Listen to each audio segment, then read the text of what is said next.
श्री सच्चिदानंद सद्गुरु साईनाथ महाराज की जय।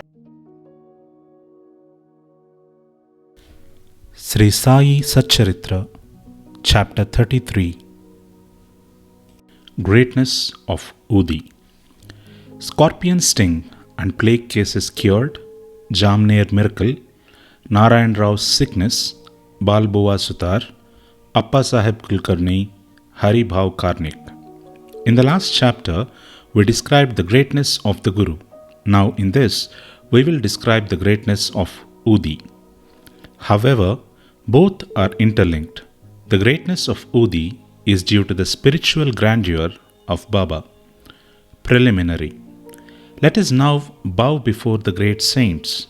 Their merciful glances will destroy mountains of sin and do away with all the blemishes of our character. Their talk gives us good teachings and confers on us invaluable happiness. Their minds do not know any difference, such as this is ours and that is yours. Such differentiation never arises in their minds. Their debts will never be repaid by us in this birth as well as in many future births. Udi. It is well known that Baba took dakshina from all, and out of the amount thus collected, he spent on charity and purchased fuel. This fuel he put in the dhuni, the sacred fire, which he kept ever burning. The ash from this fire was called Udi, and it was freely distributed to the devotees at the time of their departure from Shirdi. What did Baba teach by this Udi? Baba taught by this Udi that all the visible phenomena in the universe are as transient as the ash. Our bodies, composed of matter of the 5 elements, will fall down. After all, their enjoyments are over and be reduced to ashes. In order to remind the devotees of the fact that their bodies will be reduced to ashes, Baba distributed Udi to them. Baba also taught by the Udi that the Brahma is the only reality and the universe is ephemeral, and that no one in this world, be he a son, father, or wife, is really yours. We come here in this world alone, and we have to go from here alone. It has been found that the Udi cured many physical and mental maladies, but Baba wanted to repeat into the devotees' ears the principles of discrimination between the unreal and the real. He taught non-attachment for the unreal by his Udi and Dakshina. The former, Udi, taught us discrimination, and the later, Dakshina, taught us non-attachment. Unless we have these two things, it is not possible for us to cross over the sea of the mundane existence. So Baba asked for Dakshina, and while the devotees took leave, he gave Udi as prasad, besmeared some of it on their foreheads, and placed his boon-conferring hand on them. When Baba was in a cheerful mood, he used to sing merrily. One such song was about Udi. The meaning of this song was, O playful Ram, come, come and bring with you sacks of Udi. Baba used to sing in very clear and tender tones. So besides the spiritual implication of Udi, it had also its material significance. It conferred health, prosperity, freedom from anxiety, and many other worldly gains. So the Udi has helped us to gain both our ends, material as well as spiritual. We shall now begin with the stories about the Udi. Scorpion sting. Narayan Motiram Jani of Nasik was a devotee of Baba. He was serving under another devotee of Baba by name Ramchandra Vaman Modak. Once he went to Shirdi with his mother and saw Baba. Then Baba himself told her that her son should start independent business. Some days after this prophecy turned true, Narayan Jani left service and started a boarding house, Anand Ashram, which thrived well. Once a friend of this Narayan Rao was stung by a scorpion, and the pain caused by it was severe and unbearable. Udi is most efficacious In such cases, it is to be applied on the point of pain, and so Narayan Rao searched for it but found none. Then he stood before Baba's picture and invoked Baba's aid, chanted Baba's name, and taking out a pinch of the ashes of the joss stick burning in front of Baba's picture and thinking it as Baba's Udi, applied it on the seat of pain and the sting. As soon as he moved his fingers, the pain vanished, and both the persons were moved and felt delighted. Bubonic plague case. Once a devotee in Bandra came to know that his daughter was staying in another place was down with bubonic plague. He had no Udi with him, so he sent word to Nana Sahib Chandorkar to send the same. Nana Sahib got this message en route Thana railway station when he was travelling with his wife to Kalyan. He had no Udi with him then.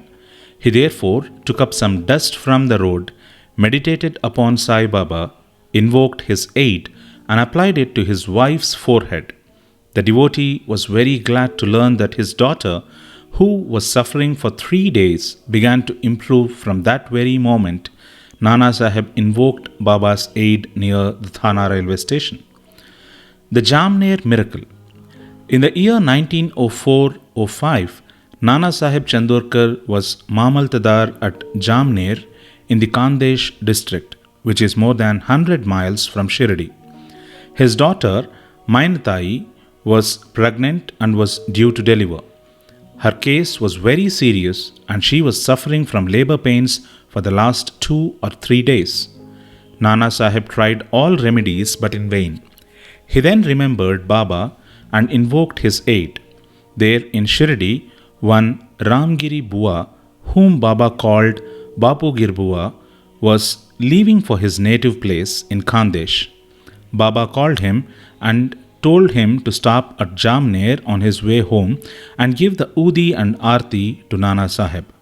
Ramgir Bua said that he had only 2 rupees with him and this amount was barely sufficient for the railway fare up to Jalgaon, and it was not possible for him to go from Jalgaon to Jamner, a distance of about 30 miles. Baba assured him that he need not care as everything would be provided for. Then Baba asked Shama to write a well-known Aarti composed by Madhav Adkar.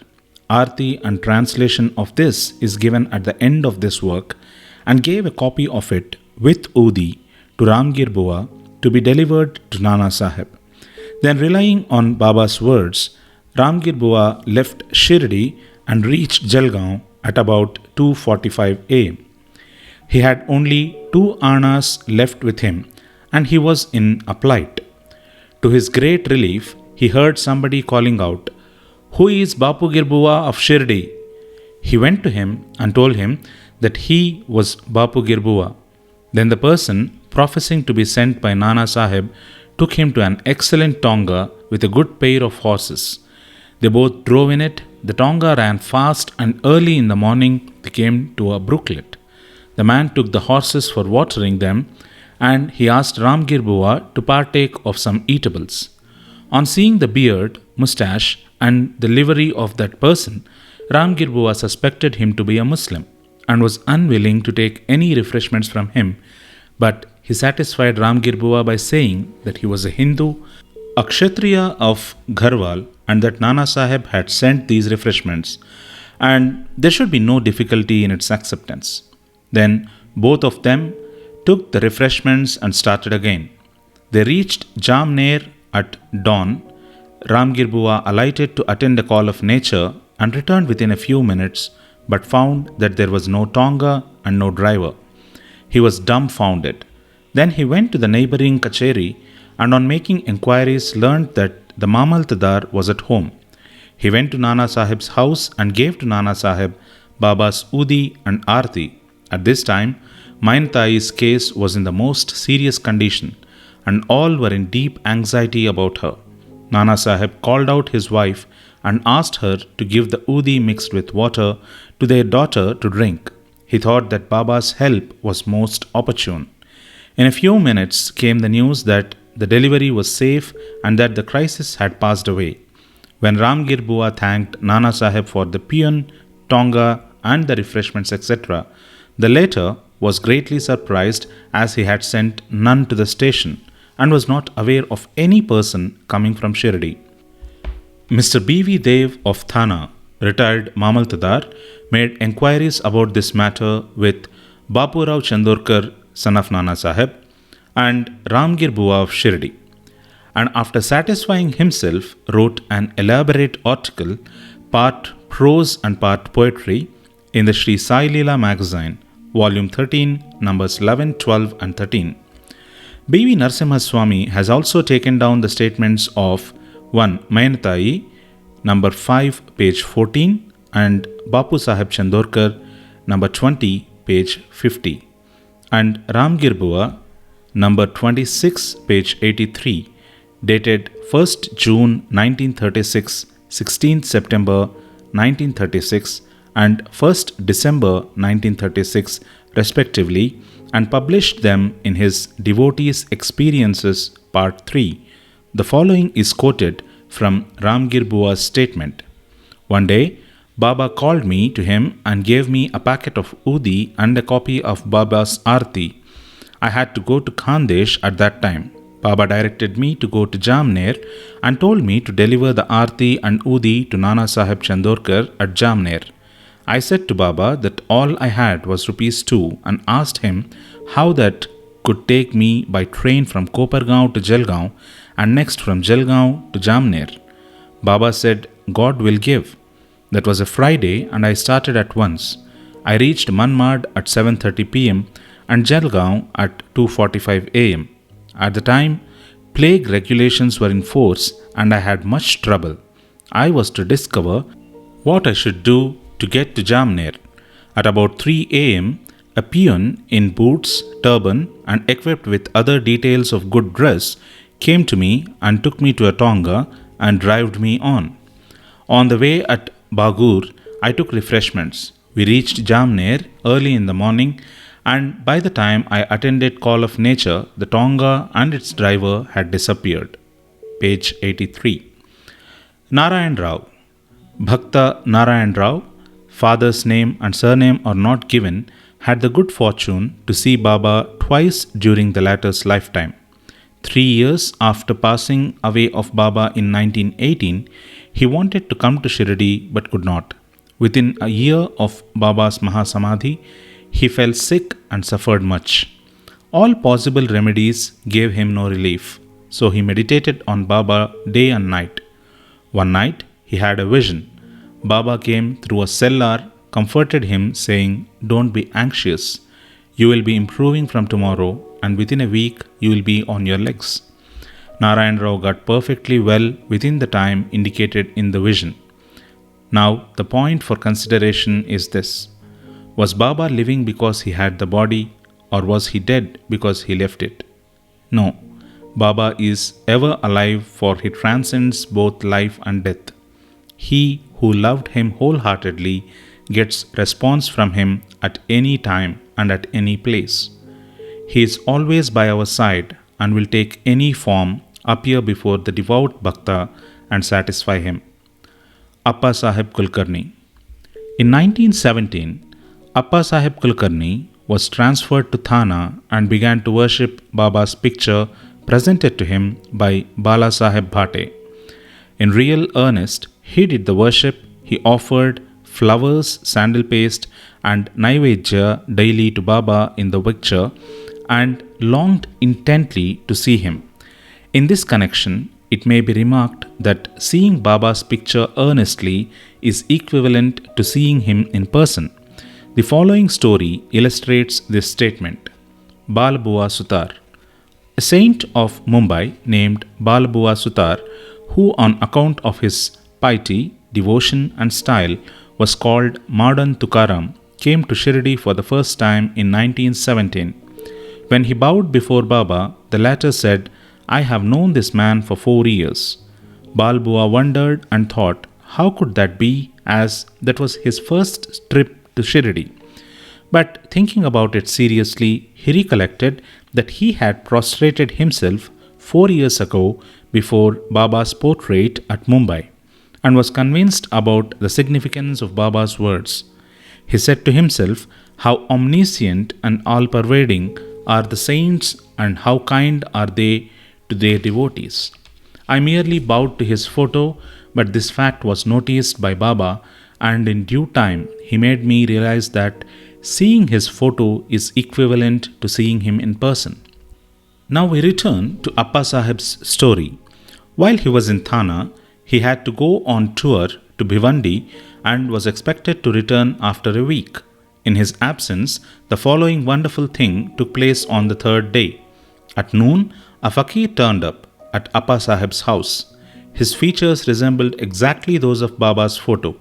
Mrs. Kulkarni and the children all asked him whether he was Sai Baba of Shirdi.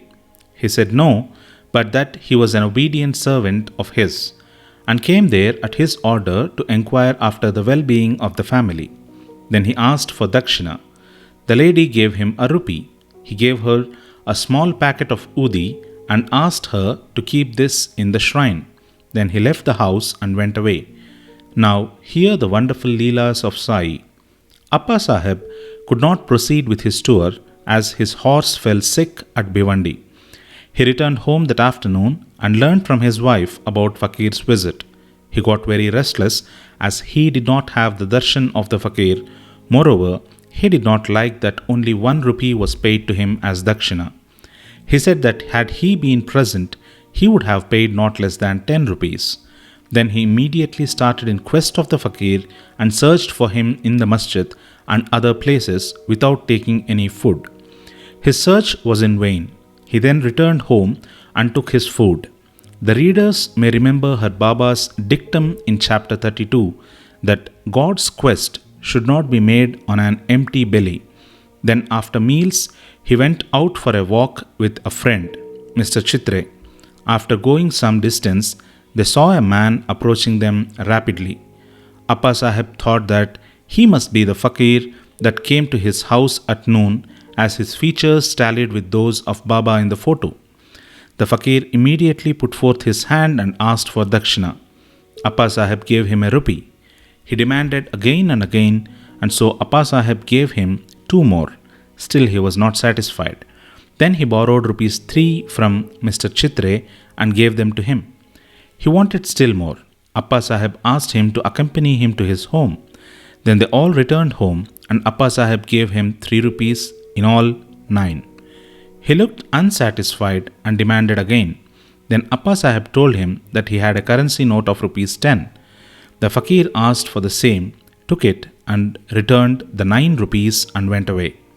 Appa Sahib had earlier said that he would pay 10 rupees and that sum was taken from him, and 9 rupees consecrated by Baba's touch were returned to him. The figure 9 is significant. It denotes the 9 types of devotion. It may also be noted here that Baba gave 9 coins to one Lakshmi Bhai Shinde at his last moment. Appa Sahib examined the udi packet and found that it contained some flower leaves and akshata. Then, sometime afterwards, he got a hair from Baba.